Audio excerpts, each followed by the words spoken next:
നമ്മുടെ പുതിയ വീഡിയോയിലേക്ക് എല്ലാവർക്കും സ്വാഗതം. എല്ലാവരും സുഖമായിട്ടിരിക്കണമെന്ന് വിശ്വസിക്കുന്നു. എല്ലാവരും ന്യൂ ഇയർ ഒക്കെ അടിച്ചു പൊളിച്ച് ആഘോഷിച്ചിരിക്കുമായിരിക്കും അല്ലേ? അപ്പൊ നമുക്കൊരു സ്പെഷ്യൽ പുട്ടിന്റെ വീഡിയോ ആയാലോ ഇന്ന്. അപ്പൊ നമുക്ക് ആ വീഡിയോയിലേക്ക് പോയി നോക്കിയാലോ. വളരെ ഹെൽത്തിയാണ്, അതുപോലെ തന്നെ നമ്മുടെ ഡയബറ്റിക് പേഷ്യൻസിനും അല്ലാത്തവർക്കും ഒക്കെ വളരെ ഹെൽപ്ഫുൾ ആയിട്ടുള്ള വീഡിയോ ആണ്. അപ്പോൾ വീഡിയോ സ്കിപ്പ് ചെയ്യാതെ ഫുള്ളായിട്ട് കാണുമെന്ന് വിശ്വസിക്കുന്നു. നമുക്ക് വീഡിയോയിലേക്ക് പോവാം. നമുക്ക് നമ്മുടെ സ്പെഷ്യൽ പുട്ട് തയ്യാറാക്കാനായിട്ട് നമുക്ക് ഒരു പാനിലേക്ക് കുറച്ച് എണ്ണ ഒഴിച്ചു കൊടുക്കാം. അപ്പോൾ എണ്ണ ചൂടായതിനു ശേഷം നമുക്കതിലേക്ക് കടുകിട്ട് കൊടുക്കാം. നമ്മുടെ എണ്ണ ചൂടായിട്ടുണ്ട്, നമുക്ക് കടുകിട്ട് കൊടുക്കാം. നമ്മുടെ കടുക് പൊട്ടി വരുന്നതിനകത്തോട്ട് നമുക്ക് ഉണക്കമുളകും കുറച്ച് കറിവേപ്പിലയും കൂടെ ആഡ് ചെയ്ത് കൊടുക്കാം.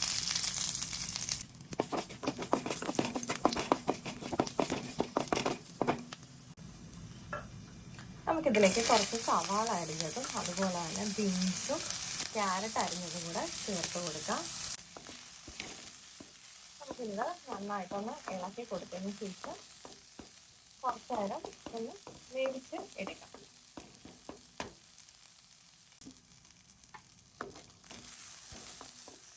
ഞാനിപ്പോൾ ഇതൊരു 2 മിനിറ്റ് ഇതുപോലെ അടച്ച് വെച്ച് വെച്ചിട്ടുണ്ട്. അപ്പോൾ നമ്മുടെ ഇത് ഏകദേശം പകുതിയോളം വെന്തിട്ടുണ്ട്. അപ്പോൾ നമുക്ക് ഒരു 1-2 മിനിറ്റും കൂടെ ഇതുപോലെ തന്നെ ഒന്നുകൂടെ വഴറ്റി എടുക്കാം.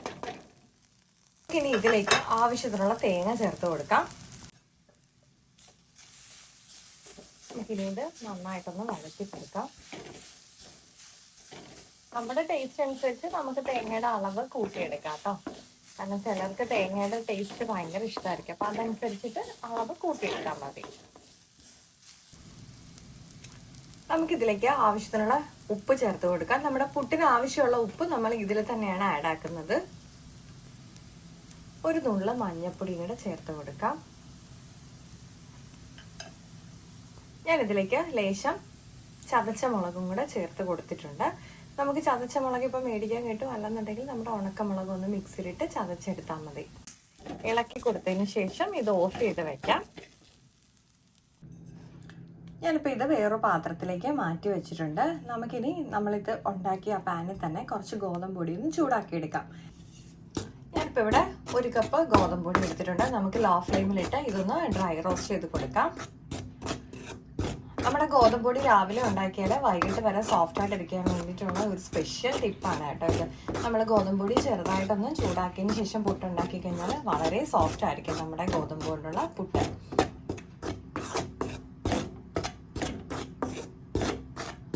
റവപ്പുട്ട് ഉണ്ടാക്കുന്ന സമയത്ത് നമുക്ക് ഇതുപോലെ തന്നെ റവയൊന്ന് നന്നായിട്ട് ചൂടാക്കിയതിന് ശേഷം ഉണ്ടാക്കുകയാണെന്നുണ്ടെങ്കിൽ പിന്നെ നമുക്ക് നന്നായിട്ട് പുട്ട് സോഫ്റ്റ് ആയിട്ട് കിട്ടും കേട്ടോ.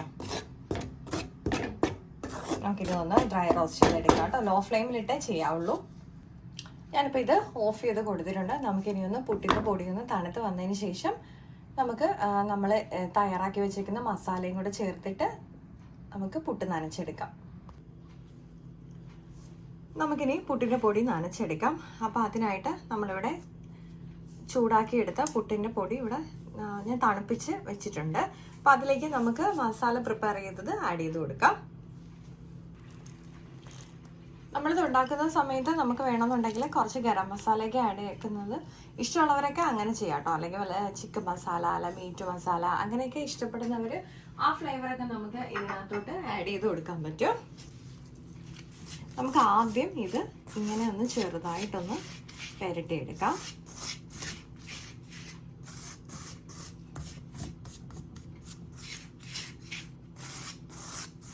ഈ സമയത്ത് തേങ്ങ കുറച്ചുകൂടെ ആഡ് ആക്കണം എന്ന് തോന്നുന്നുണ്ടെങ്കിൽ നമുക്ക് ഈ സമയത്ത് ആഡ് ചെയ്ത് കൊടുക്കാം കേട്ടോ.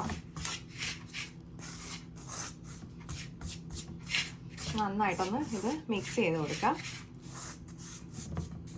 നമ്മൾ എടുക്കുന്ന പുട്ടിൻ്റെ പൊടിയുടെ അളവനുസരിച്ചിട്ട് നമ്മുടെ മസാലയുടെ കൂട്ടുകൾ നമുക്ക് കൂട്ടിയെടുക്കുകയോ അല്ലെങ്കിൽ കുറച്ചെടുക്കുകയോ ഒക്കെ ചെയ്യാം കേട്ടോ. ഞാനിപ്പോൾ ഒരു 1/4 ഭാഗം ക്യാരറ്റ്, ഒരു 3 ബീൻസ്, കുറച്ച് തേങ്ങ, അതുപോലെ തന്നെ ഒരു ചെറിയ സവാളയുടെ പകുതിയാണ് ഞാനിവിടെ യൂസ് ചെയ്തേക്കുന്നത്.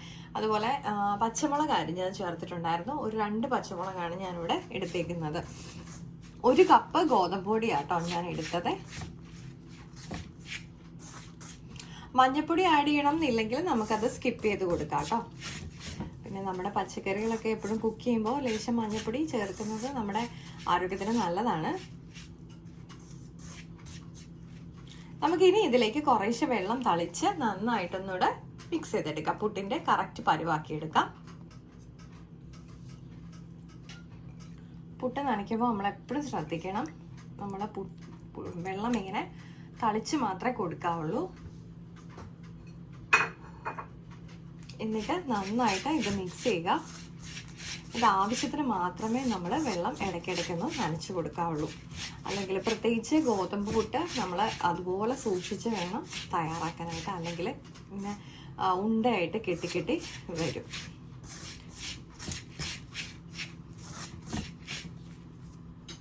ഞാനിപ്പോൾ ഇവിടെ ഇത് നന്നായിട്ട് നനച്ച് എടുത്ത് വെച്ചിട്ടുണ്ട്. ഇതിപ്പോൾ ഒരു 5 മിനിറ്റായി ഞാൻ ഇതുപോലെ നനച്ച് വെച്ചിട്ട്. നമുക്കിനി പുട്ടുണ്ടാക്കാം. നമുക്കിനി നമ്മുടെ പുട്ടുകുറ്റിയിലേക്ക് ആദ്യം കുറച്ച് തേങ്ങ ഇട്ട് കൊടുക്കാം. നമ്മുടെ പുട്ടുകുറ്റിയിലേക്ക് പുട്ടിൻ്റെ പൊടി നിറച്ച് കൊടുത്തിട്ടുണ്ട്. നമുക്കിനി മേളിലും കൂടെ കുറച്ചുകൂടെ തേങ്ങ ഇട്ട് കൊടുക്കാം. നമുക്കിനി ഇത് അടച്ച് ആവി കയറ്റാൻ വെക്കാം.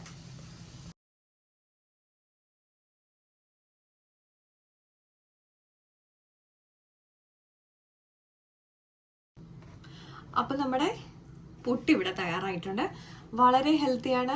അതുപോലെ തന്നെ നമുക്ക് കറിയൊന്നും ഇല്ലാതെ കഴിക്കാൻ പറ്റിയ നമ്മുടെ പുട്ടാണ്. അപ്പോൾ എല്ലാവരും ട്രൈ ചെയ്ത് നോക്കുമെന്ന് വിശ്വസിക്കുന്നു. അപ്പോൾ ട്രൈ ചെയ്ത് നോക്കിയിട്ട് ഫീഡ്ബാക്സ് കമൻസ് വഴി അറിയിക്കാൻ മറക്കല്ലേ.